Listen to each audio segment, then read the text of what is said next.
de hacer un gobierno de bienes comunes, y hay ejemplos magníficos en todo el mundo donde las comunidades autogestionadamente, autorregulándose, han conseguido una gestión efectiva y racional de los recursos naturales y además de sus propias necesidades. En el Perú, ¿qué nos faltaría para hacer eso? Yo creo que nos falta, en primer lugar, educación, ¿no? Educar a la gente, y no te estoy hablando de educar a la gente del pueblo, digamos, hay que educar a los dirigentes, que son los principales causantes de este desorden, ¿no? De este caos que existe, ¿no? Cuando, qué sé yo, un general o un juez atropella a alguien y viene el policía, lo primero que le va a decir: tú no sabes quién soy yo, ¿no? Ya, con eso se entendió todo, por dónde va la cosa, ¿no? Esa posición de autoritarismo que parece ser que lo hace estar fuera de las normas que rigen para el resto de ciudadanos, o que deberían regir para los ciudadanos. Entonces yo creo que educación es fundamental. La segunda es institucionalidad. No hay ninguna institucionalidad en el Perú. Todo se define en función de cuestiones personales, arreglos. Eso lo estamos viendo ahora con la cuestión de los jueces, cómo se negocia las penas para el violador o para el asesino, ¿no? Depende cuánto me das, yo te reduzco la pena al mínimo o te saco el libro diciendo que eres un angelito, digamos, ¿no? Y bueno, y todo está unido en realidad, ¿no? Y el otro es honestidad, ¿no? Una lucha frontal contra la corrupción. Creo que estamos afrontando en ese momento una situación extremadamente grave, ¿no? Se ha descubierto la corrupción dentro del Poder Judicial,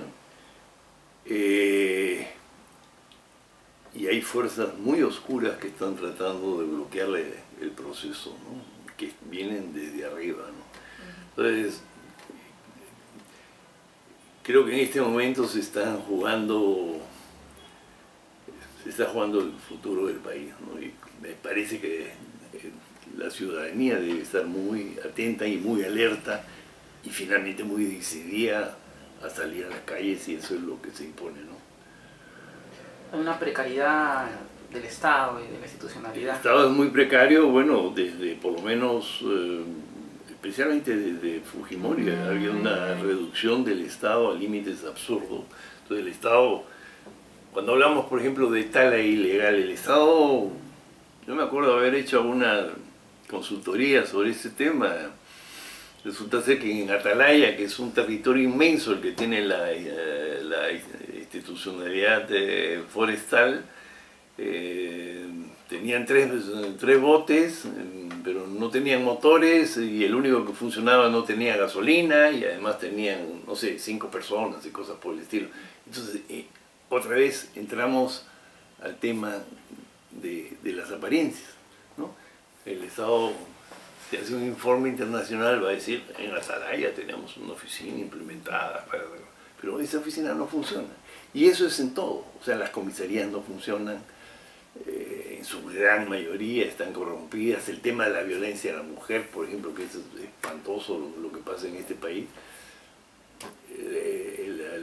Las comisarías, la policía no está debidamente adecuada. En general va siempre a culpar a la mujer de los hechos de violencia que ella ha sufrido.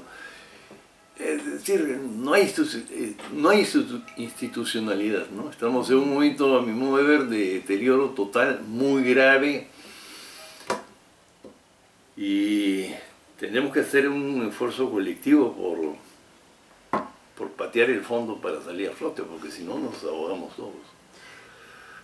Y, parece ser que entre apostar por una ética y valores sólidos, se apuesta por la prosperidad económica, por el desarrollo económico, y en ese contexto se impulsa la hidrovía amazónica y 13 primeros dragados para que los ríos puedan ser navegables, y no se toma en consideración el impacto al ecosistema y fundamentalmente a la cultura de los pueblos indígenas afectados.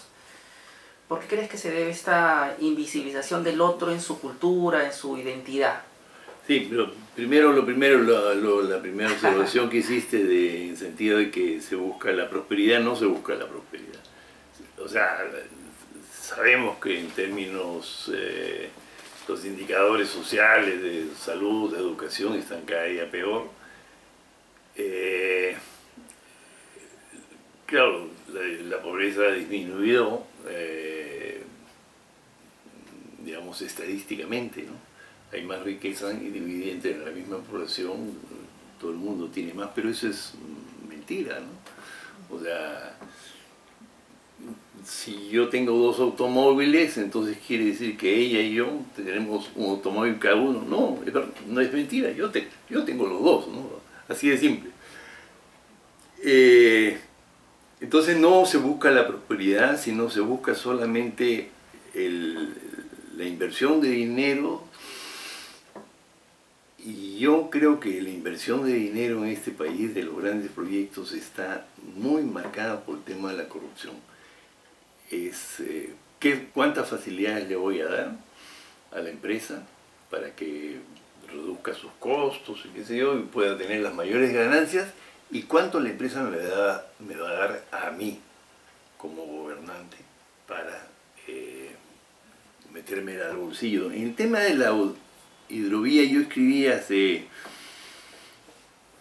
un par de años un articulito que circuló ahí en la red que se llamaba algo así como en la interoceánica sur la corrupción comenzó antes del contrato. ¿A qué me refería?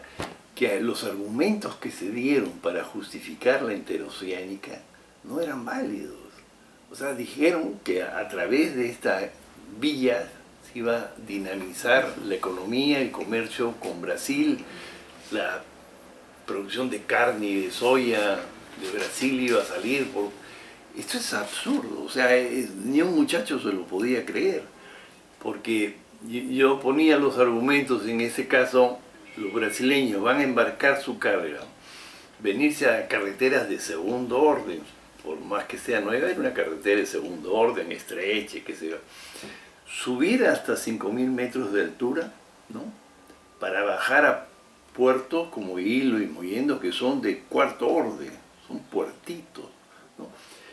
Con el agravante de que, bueno, en este país las protestas sociales, que son muchas y muy seguidas, siempre optan por la toma de carreteras.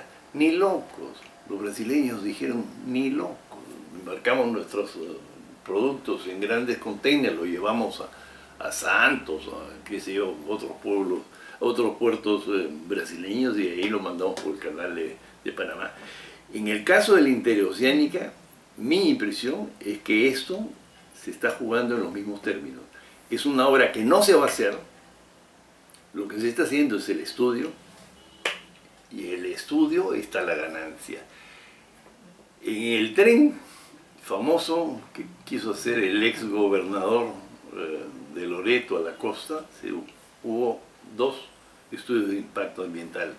Uno con una empresa canadiense llamada Dassault, que no llegó a terminar, no sé qué problemas hubo, al final Dassault ha puesto un juicio al gobierno regional, y el otro tampoco sé a qué fin llegó, pero lo cierto es que la obra en sí no existe, pero el estudio se hizo, y eso significó, me dicen que en el caso del estudio con Dassault fueron 80 millones de soles, no sé cuánto fue con la otra. Entonces ahí se ha movido una cantidad de dinero que no ha producido nada. Entonces, ¿cuál era la finalidad? Mover ese dinero para facilitar la corruptela. Y yo creo que en el caso de la hidrovía, la lógica que opera ahí es igual. O sea, están haciendo los estudios de impacto ambiental y qué sé yo, están invirtiendo un montón de plata, pero esa obra no se va a hacer. Esa obra es absurda. Tal como la plantean, dicen, no, pero vamos a bajar solamente 30 centímetros. Oiga, señor, usted no tiene idea de lo que es el río Amazonas, ni el Marañón, ni el Ucayali. ¿Cómo que vamos a bajar 30? Viene la siguiente creciente y ahí hay millones de toneladas de tierra que son depositadas. ¿De qué está hablando? Entonces, la ganancia está... A mí me mueves ahora, vamos a esperar unos años, no se va a hacer jamás. Hay una evidente constancia de esa doble discurso que conversamos, ¿no? El discurso, la apariencia y la realidad, y lo que realmente está detrás. Y eso también se puede observar en el caso del tratamiento que el Estado puede estar dando a la problemática de más de 40 años de contaminación a los pueblos indígenas de Loreto. ¿Crees que también allí también se da esta dinámica? Bueno, yo me acuerdo que en el 2013 fui contratado por un ministerio para hacer un estudio a todo costo en las 4 cuencas, en la cual yo tenía que ver un poco cómo estaba la cuestión de titulación de tierra, la cuestión de salud, de educación, cuáles eran las aspiraciones de desarrollo y cuáles eran las, digamos, mecanismos, facilidades que habían para hacer el tema de la consulta. Bueno, yo pensé, bueno, me parece bien, o sea, si quieren que les ponga todo esto en claro, yo, ya. Les hice el trabajo, me pagaron, hice recomendaciones, les ofrecí un diagnóstico actualizado de cómo era la situación, no hicieron nada. Poco tiempo después vi que se estaban contratando otra vez consultorías para hacer, no sé si todo en su conjunto, pero por lo menos algunas de las cosas que yo ya había visto. Entonces, hay una consultoritis, digamos, ¿no? Y en este caso, tal vez no podría hablar de corrupción, pero sí de falta de decisión del Estado de asumir el toro por las astas. Es decir, la situación es esta, basta de estudios, por favor. Hay cosas que se saben cómo son. El tema de la titulación es más claro que el agua. La gente está diciendo, no queremos estas concesiones, estas servidumbres que la dio de la noche a la mañana Alan García. No queremos... bueno, el tema de la clasificación, con el cual yo estoy en absoluto desacuerdo, es un poco más complejo y no va a depender de un ministerio. Hay que hacer otro tipo de procesos, pero se pueden hacer. Y se sabe cuáles son las demandas, se sabe cuáles son las necesidades de la población en términos de salud, de educación, ¿no? Mira, te doy otro ejemplo del mundo de fantasías al que yo me refiero, que es el Perú. Cuando yo hice este recorrido que abarcó Marañón, Tigre, Corrientes y Pastaza, visité muchas comunidades de la zona afectada y vi cómo estaba el tema de las escuelas y cómo estaba el tema de los servicios de salud. Digamos, en el Corrientes estaba mucho mejor por el acta de Doriza, se había armado el proyecto Pepiscos y qué sé yo, y bueno, eso permitía por lo menos tener locales más decentes, un personal asignado. En ninguno de los sitios donde debería haber habido un médico, hubo médico. En el mejor de los casos hubo un, ¿cómo se llama? Serum ahora, ¿no? Sí. Hubo un muchacho o una muchacha que hacía su serum, listo. Entonces yo dije, bueno, ahí hay fondos que se están perdiendo, porque son plazas que están asignadas y en la medida que no se contrata el personal, esos fondos regresan. Entonces, en mi informe, después de explicar esta situación real, yo le dije, miren, yo me he encontrado entre el personal de las enfermeras, enfermeros, laboratoristas, muy buena disposición, gente que chambea duro, que está convencida que se pueden hacer bien las cosas. Lo que se podría hacer es estos fondos que se asignan para médicos que no quieren ir, porque no quieren meterse allá, ni siquiera al Marañón, que es un río que tiene tráfico diario, no quieren ir.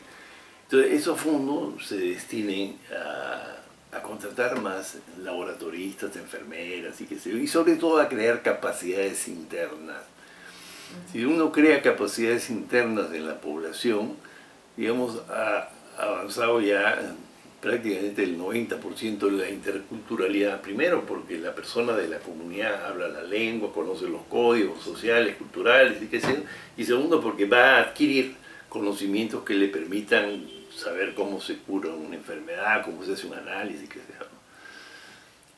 Y además le dije, por lo que he investigado, los casos que se tratan en estos centros de salud no requieren médico.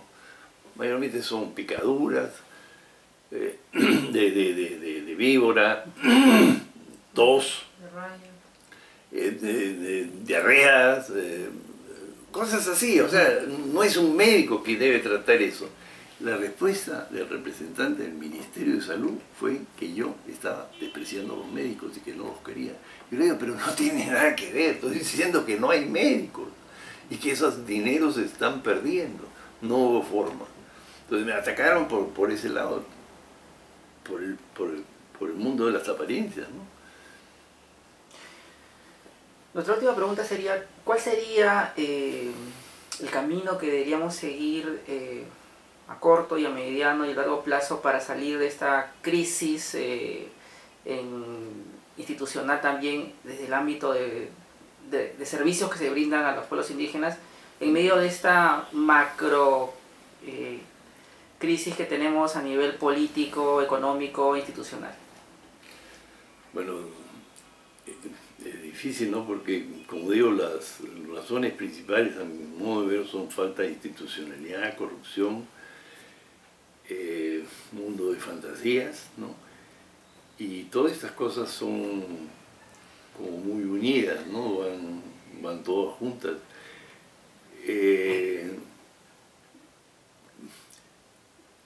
Pasa evidentemente por una reforma del Poder Judicial y por una decisión de volver al país, a un país institucionalizado, ¿no? No se puede seguir manejando las cosas como se están haciendo ahora. En cualquier país, o sea, por ejemplo, el servicio militar obligatorio que ya no es obligatorio, ¿no?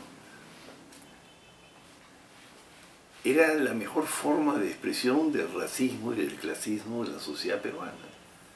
O sea, aquí agarraba al tipo de pueblo joven, de la comunidad, lo cazaban literalmente, ¿no? En Argentina, desde el hijo del presidente hasta el último ciudadano, si hay que hacer servicio militar, lo hace, ¿no?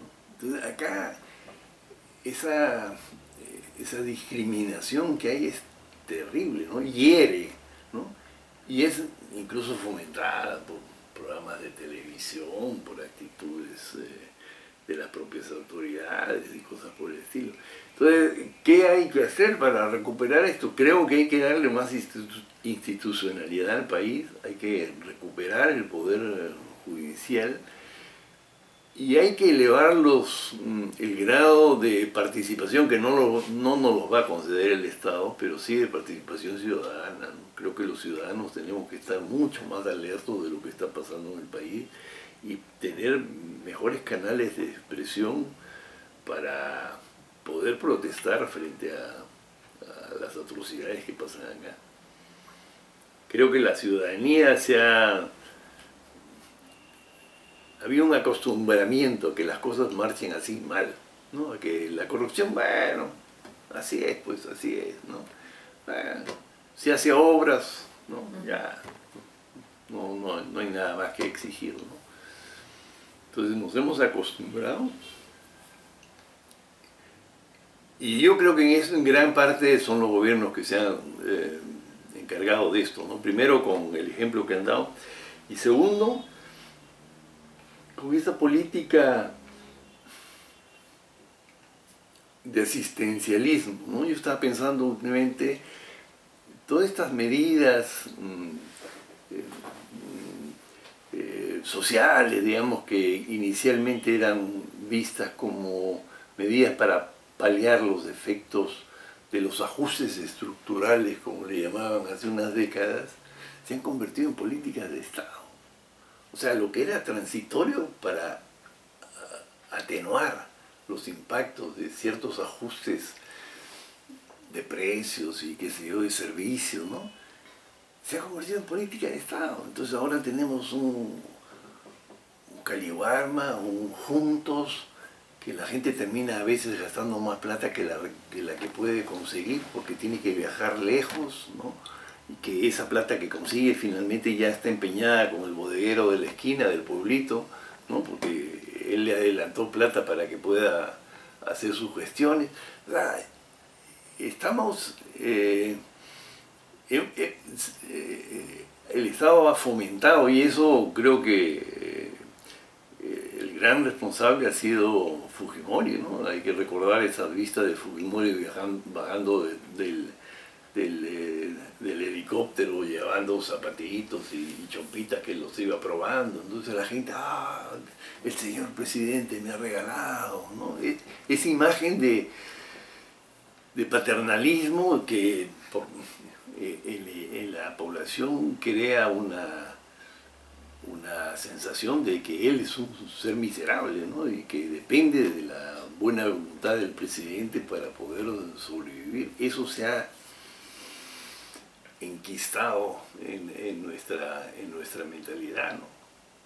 Es una especie de mecanismo de apaciguamiento para que de la población domesticación, de destrucción del orgullo personal, que es absolutamente necesario para que los seres humanos podamos sobrevivir. Si no, somos masa, ¿no? Como enfermos que vivimos con Sí. una dolencia crónica que... Sí. Y que agradecemos cuando se presenta, a pesar que esas dolencias son generadas por el sistema y por los gobernantes, le agradecemos cuando una mano nos extiende un mejoral, digamos, ¿no? Sí. Muchas gracias por la No, entrevista. por favor, gracias por la invitación. Gracias. Gracias por...